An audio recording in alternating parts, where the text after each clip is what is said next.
नर्मदे हर 73वां अध्याय एरंडी संगम तीर्थ महात्म्य।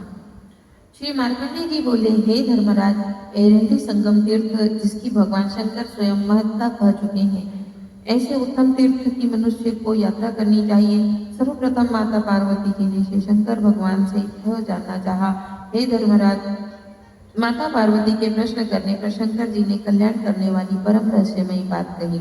श्री शंकर भगवान ने कहा, देवी तुम एक गोपनीय बात सुनो। मैंने आज तक कभी भी किसी से इसे नहीं कहा। नर्मदा के परम पावन उत्तर तट पर गर्भ हत्या के पाप को दूर करने वाला, सर्व कामना सिद्धि और संतान बढ़ाने वाला उत्तम तीर्थ है। पार्वती ने पूछा, हे देव श्रेष्ठ, यह तीर्थ गर्भ हत्या के पाप का विनाशक, मनोवांछित फल और स्वर्ग देने वाला कैसे हुआ, इसका वर्णन करें। श्री शंकर जी बोले, हे पार्वती, ब्रह्मा के मानस पुत्र नित्य ही अग्निहोत्र करने वाले, अतिथि सत्कार करने और उनके पूजक अत्रि नामक एक महर्षि थे। हे हिम कन्या, उन महर्षि ने 7 सोम संस्थाएं वैदिक सोम यज्ञ विशेष संपन्न किया। उन महर्षि अत्रि के पति में वही व्रत वाली गुणों की खान, पति पारायण, पति के कार्य तथा उनके हित में तत्पर अनुसुईया नामक पत्नी थी। इस प्रकार एक लंबा समय गुजरने पर भी उनके कोई संतान नहीं हुई। हे शिवे, एक समय वे दोनों अपराह्न में अपने बीते दिनों के व्यवहारों को लेकर बात कर रहे थे। वार्ता के प्रसंग में महर्षि अत्रि ने कहा, चंद्र के समान प्रिय दर्शन वाली कल्याणी प्रिय सुंदरी, सब अंगों की थकान हरने वाली, विद्या और विनय से युक्त, कमल पात्रों के समान नेत्रों वाली, पूर्ण चंद्र के समान सुंदर स्वरूप वाली, गजगामिनी सुमुखी, संपूर्ण विश्व में तुम्हारे समान कोई स्त्री नहीं है। ऐसी तुम मुझे प्राप्त हो। वेद पाठी ब्राह्मण स्त्री का स्मरण सुख एवं पुत्र रूप फल वाली कहते हैं। हे सुंदरी पुत्रवान पुरुष का भी सुख होता है। वह सुख मेरे समान ही सब कर्मों में समर्थ मुझे पुत्र से नहीं है। कल्याणमयी सुंदरी उत्पन्न होने वाले मात्र से पुत्र महापापी होने के कारण नीचे गिरे रहे पिता का पुत्र नामक नरक में रक्षा कर देता है। महाघोर नरक में किए हुए दूषित कर्म वाले पितामह आदि भी इस पुत्र से उद्धार पाते हैं। अच्छे पुत्र वैतरणी में गए हुए पितामह आदि को भी उबार लेते हैं। मनुष्य पुत्र से लोगों को जीत लेता है, वश में कर लेता है और पुत्र से भी उत्तम गति होती है। पुत्र पौत्र से सदा सुख देने वाले ब्रह्मलोक की प्राप्ति होती है। अतः इस लोक और परलोक में पुत्र के समान कोई बंधु नहीं है। दिन और रात्रि के मध्य में सदा चिंता में लगे हुए मेरे सारे अंग ग्रीष्म ऋतु में नदी के जल की भांति सूख रहे हैं। अनुसुईया ने कहा, हे ब्राह्मण देव, जो तुम सोचते हो उन सबको मैं भी सोचती हूँ। जिससे तुम्हें व्याकुलता है वह मेरे भी मन में दग्ध करता है। जिस कार्य से दीर्घायु वाले गुणी पुत्र हों, उस कार्य का विचार करो जिससे प्रजापति ब्रह्मा प्रसन्न हो। महर्षि अत्रि ने कहा, हे भद्रे, उत्पन्न होने के अनंतर मैंने जन्म से कठिन तप किया। हे सुंदरी, व्रत उपवास और नियम के कारण मैं दुर्बल शरीर वाला हूँ। हे व्रतशीला, मैं अशक्त हूँ, इसी कारण मैं शोक मग्न हो रहा हूँ। मैंने यही गुप्त बात तुम्हें बताई। अनुसुईया ने कहा, पतिव्रता स्त्री पति के काम सुख और पुत्र शोक को बढ़ाने वाली, धर्म अर्थ काम के साधन में लगी हुई पत्नी विद्वानों में प्रशंसनीय मानी गई है। पति की आज्ञा के बिना अर्थात पति का अनादर कर जप तप तीर्थ यात्रा, शिव पूजा, मंत्र साधना और गृहस्थ धर्म की उपेक्षा कर देवों की आराधना, ये 6 स्त्री व शूद्रों के पतन के कारण है। शूद्र भी ब्राह्मण की आज्ञा लेकर शास्त्रीय विधि से ही कार्य करते हैं। अतः उनकी अपेक्षा स्त्री शूद्र को स्वधर्म पालन पर भी विशेष ध्यान देना चाहिए। स्वतंत्र रूप से स्त्रियों के व्रत साधना में इसे सभी मुनि वेद वचनों की भांति महादोष बताते हैं। अतः हे ब्राह्मण, आपकी आज्ञा प्राप्त कर मैं पुत्र के उद्देश्य से कठिन तप करूंगी और श्रेष्ठ देवों को प्रसन्न करूंगी। महर्षि अत्रि ने कहा, श्रेष्ठ बुद्धि वाली, मुझे संतोष देने वाली देवी, बहुत अच्छा है। उत्तम स्वभाव वाली तुम्हें मैं आज्ञा देता हूँ, तुम पुत्र के लिए तप का आश्रय लो। देव, मनुष्य और पितरों के ऋण से मुक्त होने में मनुष्य का स्त्री के सामने कोई बांधव तीनों लोकों में नहीं है। उत्तम स्त्री के समान कोई दूसरा सुख नहीं। इसकी देवगण भी प्रशंसा करते हैं। सामने मुख की और देखने वाली आज्ञाकारी पुत्र और पिता के समान हो जाने पर परांग मुख रहने वाले अर्थात सामना न करने वाले पुत्र योग्य पत्नी से ही मिलते हैं। इससे देव, असुर, मनुष्य सभी पत्नी की प्रशंसा करते हैं। बड़ा व्रत करने वाली, बड़ी शुद्धि वाली, सत्व गुण संपन्न, शुभ नेत्रों वाली देवी, तुम शीघ्र ही मेरी आज्ञा से पुत्र के लिए उत्तम तप करो। इस वाक्य से संतुष्ट होकर साष्टांग प्रणाम करती हुई अनुसैया ने कहा, हे पूज्य ब्राह्मण श्रेष्ठ, आपकी कृपा से मैं सब कामनाओं को पाऊं। तदनंतर हंस के समान विलास पूर्वक गमन करने वाली, मृग के समान नेत्रों वाली सुंदरी व अनुसैया नियम से युक्त होकर श्री शंकर के स्वेद से उत्पन्न सब पापों को विनाशिका देवी नर्मदा के तट पर जा पहुंची। महर्षि अत्रि महात्मा के कहते हुए उपदेश देते रहे, जिस नर्मदा के दर्शन से मात्र से मनुष्य सब पाप नष्ट हो जाते हैं, जिसके दर्शन मात्र से मनुष्य अश्वमेध यज्ञ के फल पा लेता है। हे महादेवी, जो पुरुष श्रद्धापूर्वक स्वयं नर्मदा का जल पीते हैं, वह सोमपान के समान ही पुण्य देने वाला होता है। इसमें कोई विचार नहीं करना चाहिए। जो पुरुष 100 योजन की दूरी स्थित होकर अहर्निश नर्मदा का स्मरण करते हैं, वे सब पापों से मुक्त हो जाते हैं और रुद्रलोक जाते हैं। हे सुंदरी, नर्मदा के समीप में 2 योजन पर्यंत नर्मदा का जल पान करने वाले, जो नर्मदा का स्मरण करने वाले मनुष्य फिर यमलोक नहीं देखते। हे सुमुखी, उससे नर्मदा के उत्तर तट पर शुभ एरंडी के संगम में विशाल नेत्रों वाली अनुसैया निर्जन में स्थित होकर शाकाहार से निर्वाह करती रही। मंगल में स्तोत्र व व्रतों से विधि हरि एवं हर तीनों देवों को प्रसन्न करती हुई नियम युक्त रही। हे महादेव पार्वती, तदनंतर ग्रीष्म ऋतु में पंचाग्नि की साधना में वह तत्पर हुई। अनुसुईया ने वर्षा के समय में गीले वस्त्र वाली होकर चांद्रायण व्रत किया। हेमंत ऋतु में सदा जल में निवास किया। प्रातः स्नान और संध्योपासन कर्म कर पुनः देव ऋषि पितृ तर्पण करती थी।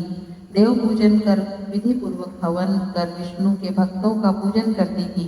सदैव स्नान जप हवन आदि भवन कर्म में ही तत्पर करती थी। इस प्रकार 100 वर्ष पूर्ण होने पर शिव विष्णु ब्रह्मा ये तीनों ही देव ब्राह्मण वेश में एरंडी के संगम के अनुसुईया के सामने उपस्थित हुए। हे प्रिय पार्वती, वेद पाठ करते हुए वे ब्राह्मण अनुसुईया के समक्ष आए। अनुसुईया जब छोड़कर और बार बार उन्हें देखकर उठ खड़ी हुई। विशाल नेत्रों वाली उन अनुसुईया को विधि पूर्वक उन्हें अर्घ देकर कहा, आज मेरा जन्म सफल हो गया और मेरा तप भी सफल हुआ। ब्राह्मणों के दर्शन से मनुष्य सब पापों से छूट जाता है। तदनंतर परिक्रमा करके साष्टांग प्रणाम करती हुई अनुसुईया ब्राह्मणों से बोली, शुद्ध अंतःकरण वाले मुनियों को कंद मूल फल और पवित्र अन्न को मैं अभी भोजन के लिए देती हूँ। ब्राह्मणों ने कहा, उत्तम व्रत करने वाली हे देवी, तुम्हारे विचित्र तथा वास्तविक तप से तथा हम सब तुम्हारे दर्शन करके सब मनोरथों से संतुष्ट हो चुके हैं। तुम्हारे इस तप से व्रत से बड़ा आश्चर्य है। तुम स्वर्ग मोक्ष और पुत्र के लिए कठिन तप कर रही हो। अनुसुईया ने कहा, तप से स्वर्ग सिद्ध होता है, तप से ही उत्तम गति प्राप्त होती है, तप से ही धन और काम की प्राप्ति होती है और तप से ही गुणवान पुत्र होता है। ब्राह्मणों, मेरी बुद्धि से तप ही समस्त कामनाओं को प्रदान करने वाला है। ब्राह्मणों ने कहा, हे सूक्ष्म आकर्षक शरीर वाली, उत्तम सौंदर्यशालिनी, बड़े नेत्रों वाली, स्निग्ध अंग व रूपवती, हंस के समान विलासपूर्ण गति वाली, तुम सब अंगों में सुंदरता से पूर्ण हो। तुम्हें तप से क्या प्रयोजन है? क्यों अपने विषय में क्यों शोक कर रही हो? अनुसुईया ने कहा, क्या आप लोग छद्म रूप वाले शंकर, विष्णु और ब्रह्मा हो? उनका चिन्ह मैं आप में देख रही हूँ। अनुसुईया का वाक्य समाप्त होने पर देवों ने अपना स्वरूप प्रकट कर दिया। वे देव करोड़ों सूर्य के समान कांति वाले होकर अपने स्वरूप से दृष्टिगोचर हो रहे थे। हे महादेवी, भगवान विष्णु 4 भुजाओं वाले शंख चक्र गदा धारण किए हुए अतसी के पुष्प के समान वाले पीताम्बरधारी उनका वाहन गरुड़ था। स्वयं लक्ष्मी भी प्रसन्न मुख से शोभा वाली अपने रूप में स्थित थी। हे पार्वती, पीत वस्त्र धारी चतुर्मुख कमल वाले हंस पर आरूढ़ हाथ में अक्षमाला लिए हुए लोग पितामह ब्रह्मा भी नर्मदा के तट पर प्रकट हुए, और जो संपूर्ण जगत में व्यापक स्वयं साक्षात महेश्वर है, वह भी वृक्ष पर चढ़े हुए 10 हाथों वाले भस्म के अंगराग से शोभित 5 मुख वाले त्रिनेत्र जटाओं के मुकुट से युक्त अर्धचंद्र को मस्तक में भूषण रूप से धारण किए हुए सर्वव्यापक महेश्वर भी वहां प्रकट हुए। तदनंतर दोनों देवों का दर्शन पाकर कांपती हुई साध्वी अनुसुईया देवों को बार बार देखकर उनसे बोली। अनुसुईया ने कहा, ब्रह्मा, विष्णु और रुद्र ये तीनों ही क्या कर्म करने वाले हैं तथा किस स्वरूप वाले हैं, यह मैं सुनना चाहती हूँ, मुझे विस्तृत रूप से बताइए। श्री ब्रह्मा जी बोले, मैं ब्रह्मा वर्षा काल हूँ और जल भी मेरा रूप है। मैं मेघ रूप वाला कहा गया हूँ। मैं ही पृथ्वी में जल बरसाता हूँ। संध्या के पूर्व भाग में सूर्य का उदय होने पर मैं ही सब बीज के रूप में उपस्थित होता हूँ। यह सब गोपनीय कारण मैंने तुम्हें बताया। विष्णु जी ने कहा, हेमंत ऋतु विष्णु रूप है और चराचर विश्व में उसी का रूप है। रक्षा के लिए यह संपूर्ण जगत ही विष्णु की सर्वश्रेष्ठ महिमा है। श्री रुद्र ने कहा, सब जीवों का क्षय करने वाला ग्रीष्म ऋतु मुझे ही कहते हैं। उत्तम तप वाली है देवी, मैं ही रुद्र होकर संपूर्ण जगत को खींचता हूँ। उत्तम व्रत वाली है देवी। इसी प्रकार ब्रह्मा, रुद्र और विष्णु ये तीनों देव ही 3 संध्या रूप, 3 काल रूप, 3 अग्नि रूप है। उसी प्रकार है भद्रे, ब्रह्मा, विष्णु और रुद्र तीनों एकात्मता को प्राप्त है। जो तुमको मन से इष्ट है तुम्हें वे उत्तम वर देंगे। अनुसुईया ने कहा, मैं संसार में धन्य और पुण्यशाली हूँ।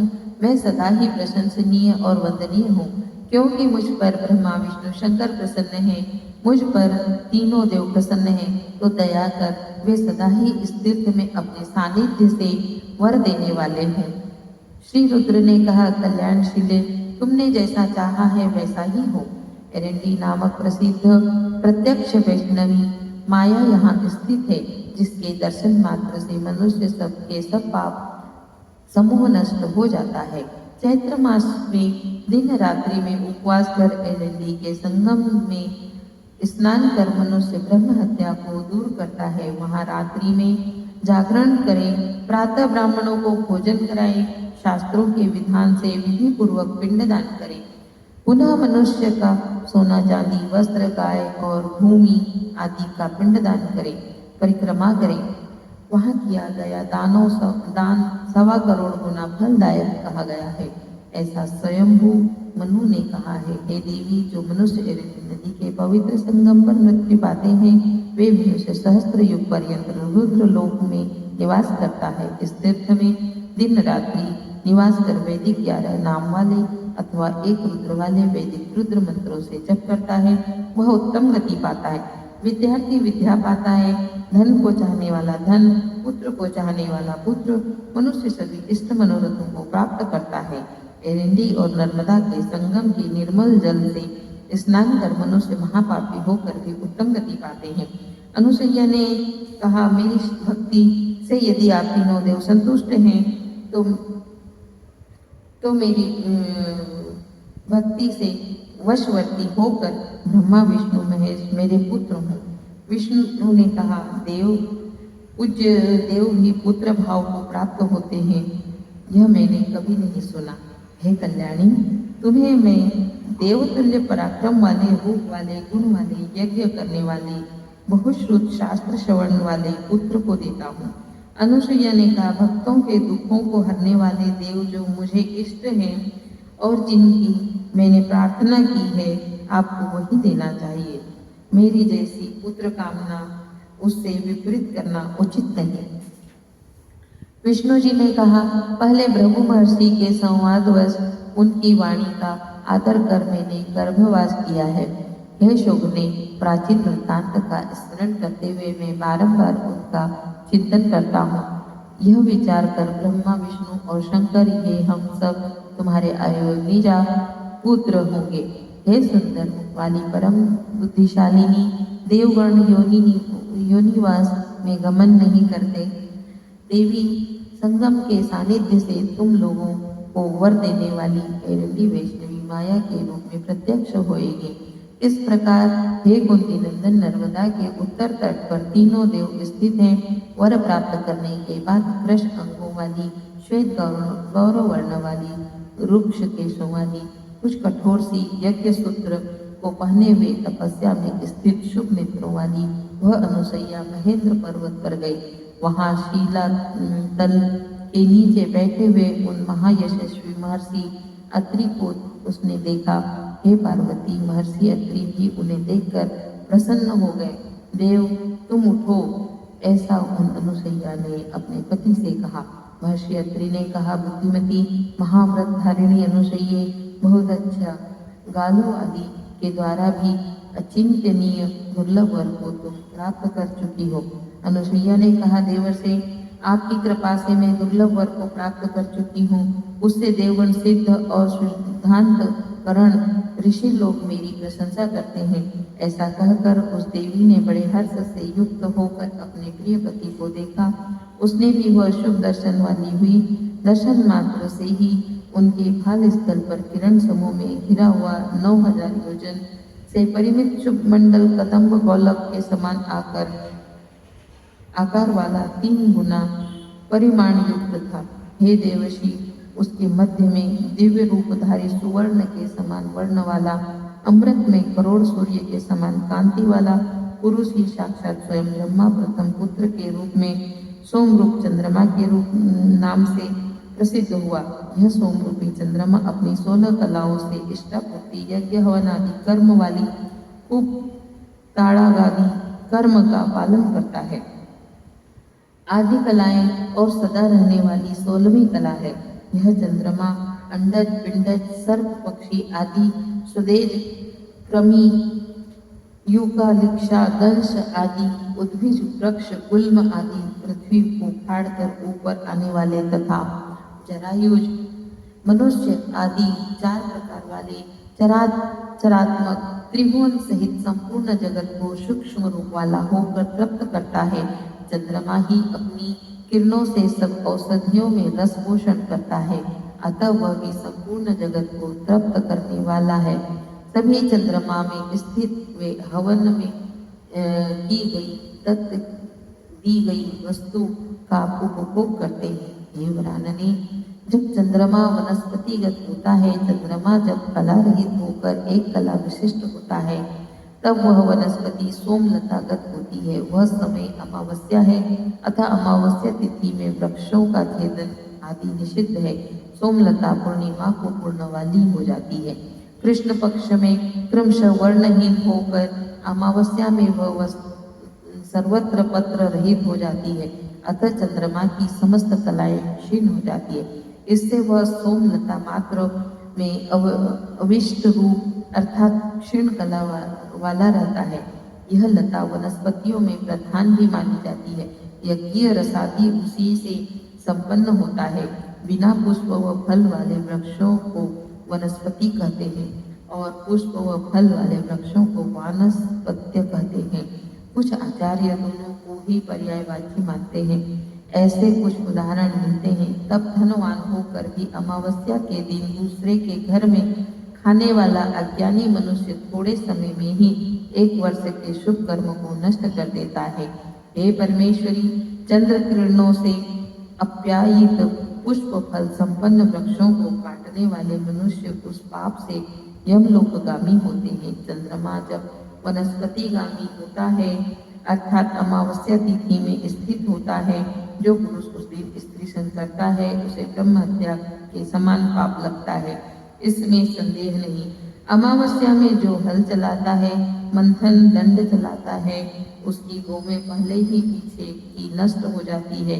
तथा अमावस्या में जो पुरुष मार्ग गमन करता है उसके पितृगण उस मास भर भूली भोजन वाले होते हैं। जो पुरुष अमावस्या में श्राद्ध कर्म करता है उसके पितर एक वर्ष पर्यंत निश्चय ही तृप्त होते हैं। उस तिथि में जो पुरुष सुवर्ण चांदी वस्त्र आदि वस्तुएं उत्तम ब्राह्मणों को देता है, हे देवी, वह सब मनुष्य निस्संदेह लाख गुना फल पाता है। ऐसे गुणों से संपन्न सोम रूप प्रजापति अनुसुईया के आनंदवर्धक प्रथम पुत्र उत्पन्न हुए। हे महादेवी, दूसरे पुत्र दुर्वासा नामक सृष्टि संहार करता स्वयं साक्षात भगवान शंकर ही हुए। हे देवी, वह ऋषियों के मध्य में कठोर तप कर रहे हैं। वह प्रलय अवस्था में रुद्र भाव को प्राप्त हो जाते हैं। हे वराननी, उन दुर्वासा ने इंद्र को भी शाप दिया। दुर्वासा के रूप में दूसरे पुत्र की भी उत्पत्ति मैंने तुमसे कही। तीसरे पुत्र दत्तात्रेय के रूप में भगवान विष्णु हैं, जो जगत में व्यापक सब के स्वामी साक्षात जनार्दन ही प्रकट हुए। हे राजन, ये तीनों अनुसुईया के पुत्र हुए। वरदान के कारण ही वे देव पृथ्वी पर अवतीर्ण हुए। नर्मदा के तट पर पुत्र की प्राप्ति करने वाला वह तीर्थ अनुसुईया के द्वारा स्थापित हुआ है। यह सब पापों का अत्यंत क्षय करने वाला है। श्री मार्कंडेय जी ने कहा, इस लोक में नर्मदा के विषय में एक और प्राचीन कथा अत्यंत आश्चर्य में डालने वाला है। हे राजन, ब्राह्मण की भ्रूण हत्या नष्ट हो गई। युधिष्ठिर ने कहा, हे निष्पाप, दुख से पीड़ित ब्राह्मण का संसार में सब पापों को हरने वाला वह इतिहास मुझसे कहिए। मार्कंडेय जी कहते हैं, शिव जी ने कहा, हे महादेवी, सुवर्णशिलक नामक ग्राम में गौतम वंशीय स्त्री पुत्र से युक्त उत्तम कुलीन गोविंद नाम का किसान रहता था। वह परिवार के साथ सदा ही कृषि कर्म में लगा रहता था। एक समय वह गाड़ी से लकड़ियां भरकर घर आया। भूख से पीड़ित होते हुए भी उसने अकेले ही लकड़ियों को शीघ्रता से फेंका। घुटनों के बल चलते हुए उसका बालक पिता के शब्द से वहां आया और गोविंद ने शीघ्रतावश उसे नहीं देखा और उस बेचारे बालक को लकड़ियों से ढक दिया। हे राजन, प्यास से व्याकुल शीघ्र ही वह घर के भीतर गया और रस्सी से बंधे बैलों से युक्त गाड़ी को द्वार में ही छोड़ दिया। उसकी पत्नी उसके चित्तवृत्ति से परिचित तथा वश में रहने वाली थी। पुत्र को गिरा हुआ लकड़ियों से फटे हुए मस्तक वाला देखकर भी दीनतापूर्वक कुछ न कहती हुई बच्चे को चुपचाप झोली में रख दिया। हे राजन, फिर वह पतिव्रता अपने पति की सेवा में लग गई। तदनंतर स्नान आदि कर भोजन शयन आदि की व्यवस्था की। पति की व्यवस्था पूर्ण होने पर धीरे धीरे पुत्र को उठाने लगी। जब पुत्र नहीं उठा तो उसने समझा पुत्र का प्राणांत हो गया। तब वह दीनमुखी होकर रोने लगी और मूर्छित भी हो गई। उस रोने के शब्द को सुनकर गोविंद का मन व्याकुल हो गया। यह क्या हुआ? ऐसा कहकर वह भी पृथ्वी पर गिर गया। हे राजन, वे दोनों ही खुले केश वाले होकर भूमि पर गिर पड़े और बड़े जोर से श्वास लेते हुए विलाप करने लगे। अब मैं आंगन में खेलते हुए किस चंचल पुत्र को देखूंगा? हे पुत्र, तुम्हारे कारण से विदीर्ण हृदय को कैसे शांत करूंगा? तुम्हारे जन्म पर्यंत कीर्ति और अक्षय कुल परंपरा को देखकर क्या अब मैं यहाँ से ऋण रहित होकर परम गति को पाऊंगा? प्रिय पुत्र, मुझ दीन बूढ़े की तुम ही गति हो। तुमको लेकर सोचे गए सभी मेरे मनोरथ निष्फल हो गए हैं। हे प्रिय पुत्र, इस व्याकुल दीन पुत्र और बांधों से रहित रो रही पृथ्वी पर लौटती हुई अपनी माता की रक्षा करो। तुम नामक नरक से पिता की पुत्र रक्षा करता है, अतः वह स्वयं ब्रह्मा के द्वारा पुत्र कहा गया है। पुत्र रहित पुरुष का घर सूना है, बिना बंधन के दिशाएं शून्य है। लोग यह झूठ कहते हैं कि चंदन सबसे शीतल होता है। पिता की दाढ़ी पकड़कर खेल रहे धूली लगे शरीर वाले अपनी गोद में बैठे हुए पुत्र को पुण्य रहित पुरुष नहीं देख सकते। नग्न वेश लज्जा से रहित जटाधारी धूल से मलिन साक्षात शिव के समान पुत्र के पुण्य से रहित पुरुष नहीं देखते। संसार में वीणा नामक वाद्य का स्वर बड़ा सुरीला माना जाता है, पर बालक के रोने का शब्द उससे भी अधिक आनंददायक होता है। समझदार लोग मृग पक्षियों में, कौवों में, पशु योनियों में उन सभी के पुत्र को प्रिय है कहते हैं। मछलियाँ, घोड़े, कछुए, ग्रह आदि भी पुत्र की उत्पत्ति से प्रसन्न होते हैं और पुत्र के मरण में दुख का अनुभव करते हैं। देवता, गंधर्व और यक्ष भी पुत्र के जन्म में हर्षित होते हैं और पुत्र के मर जाने पर वे भी शोक करते हैं। प्रिय पुत्र, मैं मंद भाग्य वाला हूँ।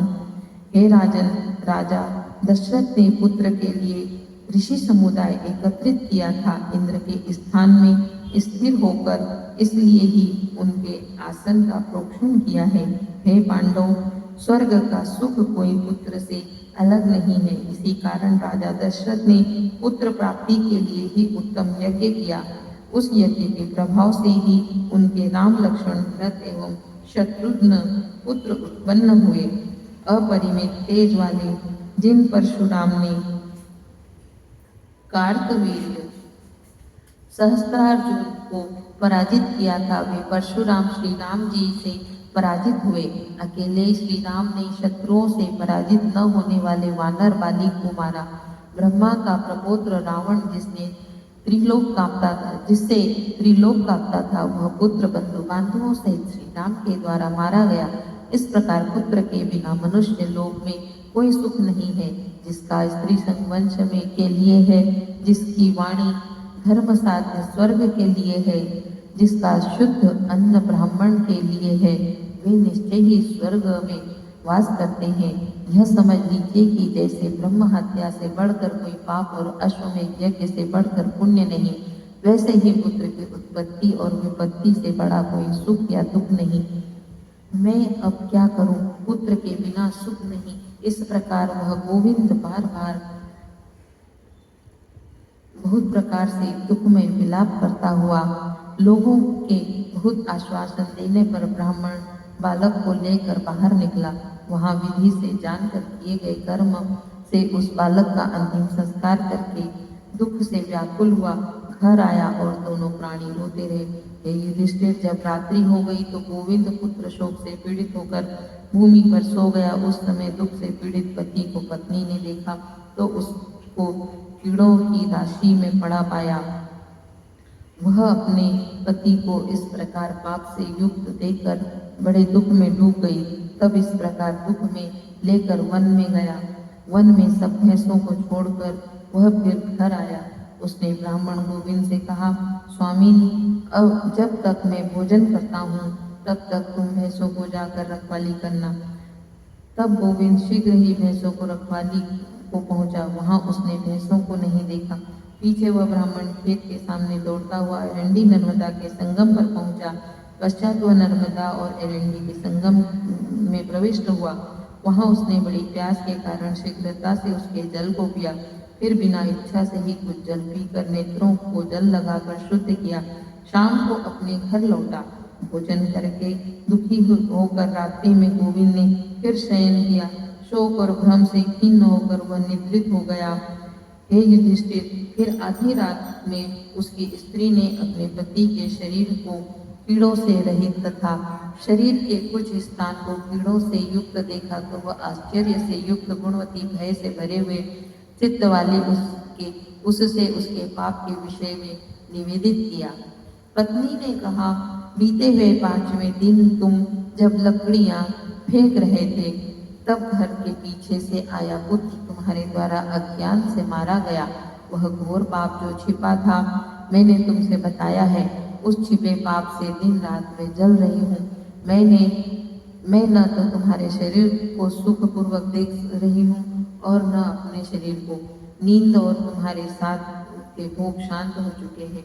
मनुस्मृति के महर्षियों के द्वारा यह श्लोक सुना जाता है। उसे बार बार स्मरण कर मेरा दुख शांत नहीं होता। कहने से धर्म नष्ट हो जाता है पर छिपाने से धर्म की वृद्धि होती है। लोक परलोक में यह नियम है। इस प्रकार पाप भी सबसे कहने पर नष्ट होता है पर छिपाने से बढ़ता है। रात्रि में विचार करती हुई मैं भय से व्याकुल होकर स्थित हुई। कीड़ों के बीच में तुम्हें देखकर मैं किससे कहूँ? आज फिर बालक की हत्या से उत्पन्न कीड़ों से व्याप्त तुमको मैंने देखा। वे कहीं तुम्हारे शरीर को काट रहे हैं और कहीं वे प्राय नष्ट हो गए हैं। यह बार बार स्मरण कर विचार करती हूँ, समझ में नहीं आता कि क्या कारण है। अतः तुमसे पूछ रही हूँ, मुझसे तुम कहो। तालाब अथवा कोई नदी, तीर्थ या कोई देव पूजन आदि जहाँ भी तुम गए हो, उसका ही यह प्रभाव है, दूसरे का नहीं, ऐसा मेरा मत है। हे राजश्रेष्ठ, भरत वंशोत्पन्न ऐसे कहा जाने पर उस ब्राह्मण ने शंकित होते हुए दीन का संपूर्ण वृत्तांत स्त्री को कहा। आज मैं भैंसों के साथ एरंडी संगम पर गया।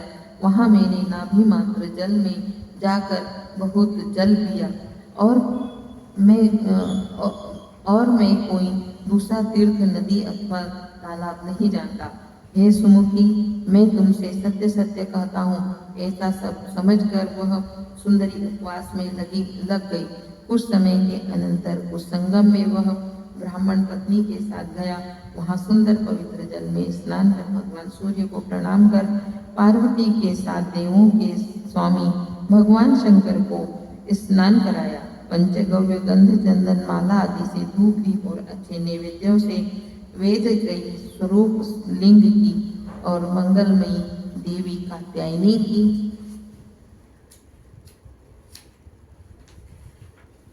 पूजा कर पति के साथ पतिव्रता ने रात्रि में जागरण किया।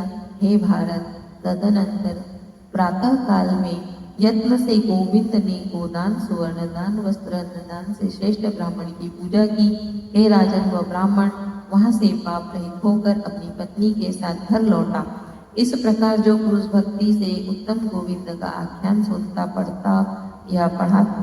पढ़ता है, उसका गर्भ हत्या, बाल हत्या जनित पाप नष्ट हो जाता है। वह प्रलय पर्यंत शिवलोक में क्रीड़ा करता है।